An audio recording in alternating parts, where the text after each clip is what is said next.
Abraham আমাকে কোলে তুলে ওয়াশরুমের শাওয়ারের নিচে দাঁড় করিয়ে দিল। পিঠে পানি পড়তে অসহ্য যন্ত্রণা হচ্ছে, আমি দাঁড়িয়ে থাকার শক্তি পাচ্ছি না। কোনো রকম বলে উঠলাম, দয়া করে এবারের মতো ছেড়ে দেন, আমি আর শাড়ি পরব না, মাফ করে দেন। বলি কান্না শুরু করি। আমার কথা শুনে আমার গাল চেপে ধরে আব্রাহাম ভাই বলে উঠলেন, কেন শাড়ি পরবি না? ও তার মানে পরের বার থেকে উলঙ্গ হয়ে সিডিস করতে যাবে ছেলেদের? ছি, এসব কি বলছেন ভাইয়া? বলছি তো ভুল হয়ে গেছে। আরও আমি তোর কবে কার ভাইয়া? বারবার ভাইয়া বলিস কেন? তোর মতো রাস্তার মেয়ে আমাকে ভাইয়া বলিস? আমি কোনো রাস্তার মেয়ে ভাইয়া হতে চাই না। আমি করুণ দৃষ্টিতে আব্রাহামের দিকে তাকিয়ে আছি। 10 বছর পার হতে গেছে, তবু মাথা থেকে রাস্তার মেয়ে দাগটা এখনও মাথা থেকে মুছতে পারেনি। আব্রাহাম ভাই কিছুক্ষণ আমার মুখ পানে এক দৃষ্টিতে তাকিয়ে থেকে ওয়াশরুম থেকে বের হয়ে গেলেন। পিঠে এত বেল্টের বাড়ি পড়েছে যে এখন দাঁড়িয়ে থাকতে কষ্ট হচ্ছে। দেয়ালে হেলান দিয়ে চোখ বন্ধ করে দাঁড়িয়ে আছি। ঠিক কোন কারণে আমাকে এভাবে মারলেন তিনি সেটা জানি না। হ্যাঁ, আমার মতো এটিমদের মারতে আবার কারণ লাগে নাকি? কিছুক্ষণ আগে আমার খালাতো বোন নুসরাতে এঙ্গেজমেন্ট পার্টিতে পরার জন্য বড় মামি থেকে বড় মামির কালো কাপড়টা চেয়ে নিয়েছিলাম শাড়িটা পরার জন্য। শাড়িটা আমার খুব পছন্দের। শাড়িটা পরে সুন্দর করে সাজুগুজু করেছিলাম। আর আমি বলে আগুন সুন্দরী, এটা আমার কথা না, এটা লোকে বলে। কিন্তু শাড়িটা আমার দ্বিতীয়বার পরার অবস্থায় নেই। আব্রাহাম শাড়িটা ছিঁড়ে ফেলেছে। কিন্তু সন্ধ্যা থেকে এখন পর্যন্ত আমি কোনো ভুল করেছি বলে মনে হচ্ছে না। তাহলে তিনি এমন করলেন কেন? আমি আরও এবার ক্লাস 10-এ পড়ি। একটু আগে যে আমাকে এভাবে মারলেন সে আমার বজ্জাত মামাতো ভাই আব্রাহাম খান, আরিফ হোসেন আর আরিয়া বেগমের দুই মাত্র সন্তানের মধ্যে বড় ছেলে আব্রাহাম আর মেয়ে আফরিন। আমি ছোট থেকেই আব্রাহামদের বাড়িতে থাকি। একটা অ্যাক্সিডেন্ট আমার বাবা মা মারা যায় আর আমার ঠাঁই হয় আব্রাহামদের বাড়িতে। তখন থেকে আমি মেয়ে হয়ে না এই বাড়িতে আশ্রিত হয়ে আছি। সব গল্প তো আর সুখের হয় না, তেমন আমারও জীবনে সুখে হয়নি। আমার আম্মুরা 4 ভাই বোন। আমার আম্মু সবার ছোট। আমার বড় মামা আরিফ খান আর তার স্ত্রী আরিয়া বেগম, মেজো মামা শহীদ খান তার স্ত্রী মিমি বেগম, সেজো খালা আরিফা, তারপর আমার আম্মু, বড় মামা আর সেজো মামা এক সাথে থাকে। আমি এখানে শুধু বড় মামা আর বড় মামির জন্য এক বাড়িতে আছি, আর বাকিরা তো আমাকে দেখলে মুখ বাঁকায়। আমার উপস্থিতি তাদের পছন্দ হয় না। রাত হয়েছে অনেকক্ষণ, হয়তো বড় মামি আর বড় মামা চলে এসেছে। নিচে যাব করেও শক্তি করে কুলাতে না পেরে বিছানায় গায়ে মেলে দিলাম। যখন থেকে ভালোবাসার মানে বুঝেছি তখন থেকে হঠাৎ কারো ডাকে আমার ঘুম ভেঙে যায়। চোখ বন্ধ করে আছি, চোখ খুলতে পারছি না। তাও কোনো রকম উঠে বসে চোখ হালকা করে খুলে দেখি বড় মামি। কি হয়েছে রে মা তোর? কখন থেকে ডাকছি তোকে? বড় মামি। ও মামি তুমি? সরি গো, আমার না আজ উঠতে দেরি হয়ে গেছে। আরও সমস্যা নেই, ও একদিন দেরি হতেই পারে। বড় মামি। আসলে আমার একটা কথা শেষ করার আগে নিচে চিৎকার চেঁচামেচিতে বড় মামি নিচে চলে গেল।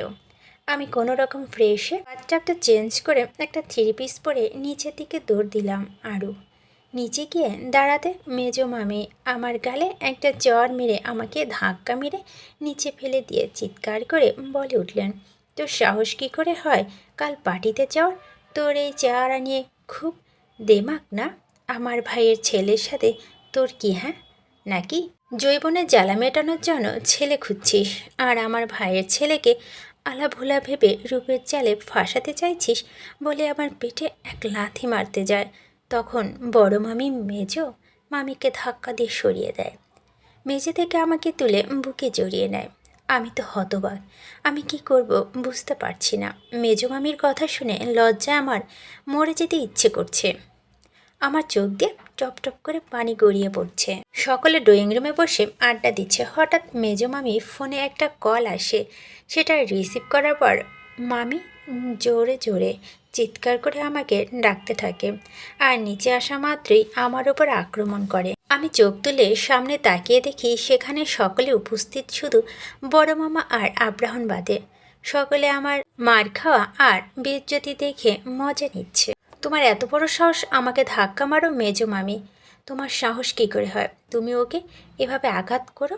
বড় মামি, ভাবি তুমি এই রাস্তার মেয়ের জন্য আমার সাথে এভাবে কথা বলো? মেজো মামি, তুমি যেমন আচরণ করছো তাতে এর থেকে ভালো ব্যবহার আমার থেকে আশা করো না। বড় মামি, যেমন গাছ তেমন ফল, ওর মা ছিল একটা চরিত্রহীন আর তার পেটেরটাও। আর মেজো মামি, মিমি বলেই চিৎকার করে উঠে বড় মামি। চিৎকার করে লাভ নেই ভাবি, ওর মা যদি এত ভালো তাহলে বিয়ের দিন বিয়ের আসর থেকে পালিয়ে যায় কেন? সেই একটা বেশ কথাটা শেষ করার আগেই কারো হুঙ্কারে সবাই চমকে ওঠে। সামনে তাকিয়ে দেখে আব্রাহাম দাঁড়িয়ে আছে। কিছুক্ষণ আগে যেখানে এত চিৎকার চেঁচামেচি হচ্ছিল এখন সেখানে নীরবতা বিরাজ করছে। নীরবতা ভেঙে আব্রাহাম বলে ওঠে, একটু আগে কী যেন বলছিলেন চাচি? আবার বলুন তো। আসলে কথাটা আমি ভালো করে শুনতে পাইনি। আব্রাহাম, আমি বললাম গাছ যেমন তার ফলও তেমন। আর ওর মা ছিল একটা চরিত্রহীন, তার মেয়ে আবার না কত ভালো হবে ও। মেজো মামি, চাচি বলে চেঁচিয়ে উঠল আব্রাহাম। মিনি ভালো হবে না বলে দিচ্ছি। বড় মামি, কি ভালো হবে না? হ্যাঁ, আমি কি কিছু ভুল বলেছি নাকি? সিমি, যদি এতই ভালো তাহলে বিয়ের আগের দিন পালিয়ে গেলে কেন বাপ ভাইয়ের মুখে চুনকালি মাখিয়ে? মেজো মামি, চাচি আপনি কার সঙ্গে কি বলছেন ভেবে বলছেন তো? আব্রাহাম, আমি ঠিক বলছি। তোমার ফুফি আর তার মেয়ে এতই ভালো, তাহলে ওর মা কেন আমার ভাইকে বিয়ে করলো না? কেন পালিয়ে গেল বল? আমার বাবা বাড়ির লোকজন সেদিন কতটা অসম্মানিত হতে হয়েছিল। মেজো মামি, তো কি করতো? আপনার লম্পট চরিত্রহীন ভাইকে বিয়ে করতো নাকি? আব্রাহাম মুখ সামলে কথা বলো। মেজো মামি, কেন গায়ে ফোসকা পড়ে নাকি? সত্যি কথা শুনে চাচি। আব্রাহাম, আমার ভাইয়ের সম্পর্কে কথা বলার সাহস কোথায় পাও? রাগে চিৎকার করে বলে ওঠে মেজো মামি। আপনার সাহস কী করে হয় আমার ফুপুর সম্পর্কে কথা বলার? কথাটা একটু জোরে বলে উঠল আব্রাহাম।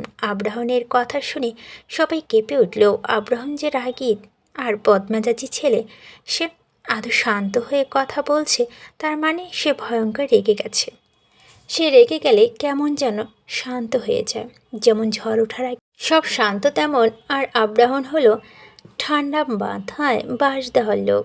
আব্রাহাম, তুমি আমার সাথে এভাবে কথা বলতে পারো না। মেজো মামি, আমি কি পারি আর পারি না সবাই জানে, তাই না? আব্রাহাম, তোমার ফুফির মেয়েকে সাবধান করে দাও, ও যেন আমার ভাইয়ের ছেলে আশেপাশে না যায়। আর আমি যদি জানতে পারি ও আমার ভাইয়ের ছেলের সাথে কথা বলার চেষ্টা করছে তাহলে ওর কি হাল করব দেখে নিও। মেজো মামি, তাহলে আপনি আপনার ভাতিজা রাফিকে সাবধান করুন আর ওর সাথে না মিশে। আব্রাহামের ফ্রেন্ড রাফি মেজো মামির ভাইয়ের ছেলে।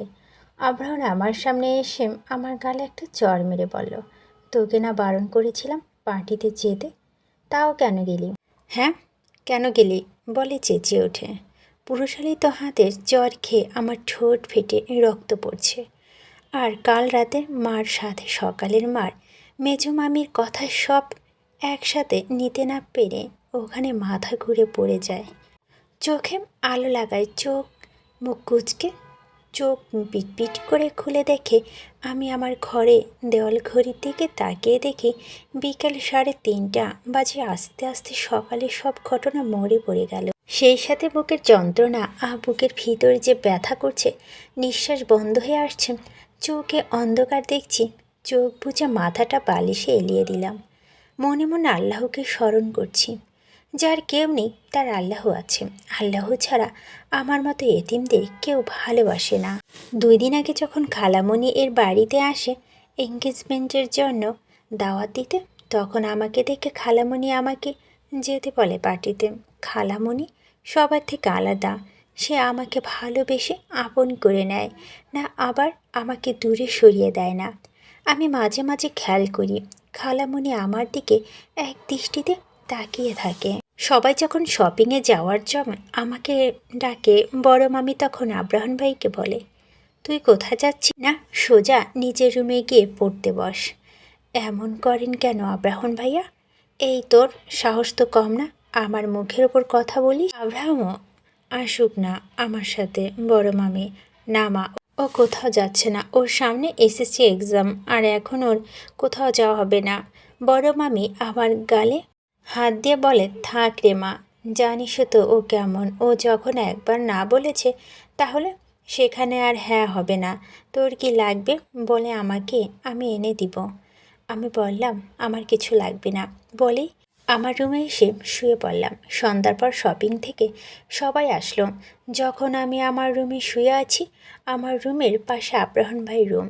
বড় মামি আমার জন্য একটা 3 পিস এনেছে, সেটা আমার রুমে দিতে এসে দেখে আমি শুয়ে আছি। তখন বিছানায় বসে আমার মাথা হাত বুলিয়ে দিচ্ছে আর কপালে একটা চুমু দিল। সাথে সাথে চোখ খুলে বড় মামির দিকে তাকিয়ে বললাম, তোমার গায়ে না আমি মামা গন্ধ পাই। আরুর কথা শুনে বড় মামি একটা হাসি দিয়ে বলে উঠলেন, আরে পাগল, আমি তো তোর মা। আমার কপালে একটা চুমু দিয়ে বলল, এটা তোর জন্য এনেছি আমি, এখন খেয়ে আয় বলে দেখি চলে গেল।